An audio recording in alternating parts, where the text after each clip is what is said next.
दादा अपनी पत्नी की कब्र से मिलकर मुन्ना के साथ वापस घर लौट रहा होता है। तभी मुन्ना एक कब्रिस्तान में टहल रही चींटी को कुचलकर मार देता है। तभी उसके सामने एक चींटी का असली चेहरा इंसान के रूप में आत्मा बनकर प्रकट होता है। आत्मा बोली, तूने जिस चींटी को कुचलकर मारा वह चींटी नहीं, वह मैं ही था। अब इसकी सजा तुझे जरूर मिलेगी। तुझे एक बच्चे की तरह छोटा कर दिया जाएगा। दादा उसकी गलती पर माफी मांगने लगता है, लेकिन आत्मा बोली, तुझे एक मौका देता हूँ। जब तक तू किसी एक इंसान की जान नहीं बचा लेता तब तक तू छोटा होता रहेगा। उसके बाद भटकती आत्मा ने मुन्ना को अपने जादू से छोटा कर दिया। अब दादा का मुन्ना बहुत छोटा हो चुका है और वह किसी काम का नहीं रहा। धीरे धीरे कुछ दिन बीत गए और दोनों फिर से हंसी खुशी मस्ती में रहने लगे। एक दिन दादा अंधेरी रात में गहरी नींद में सो रहा होता है। तभी एक कॉकरोच धीरे से दादा के नाक में घुस जाता है। दादा घबराया हुआ दर्द से इधर उधर भागने लगता है। फिर दादा बोला, मुन्ना तुम कुछ करो, मेरे नाक में कॉकरोच घुस गया है। इतना कह ही रहा होता है तभी अचानक दादा चक्कर खाकर बेहोश हो गया।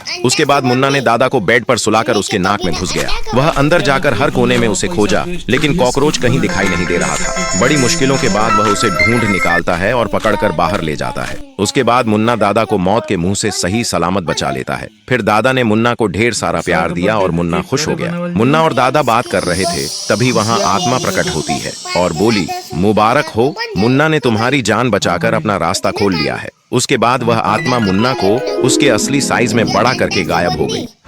लाइक करें और सब्सक्राइब करें।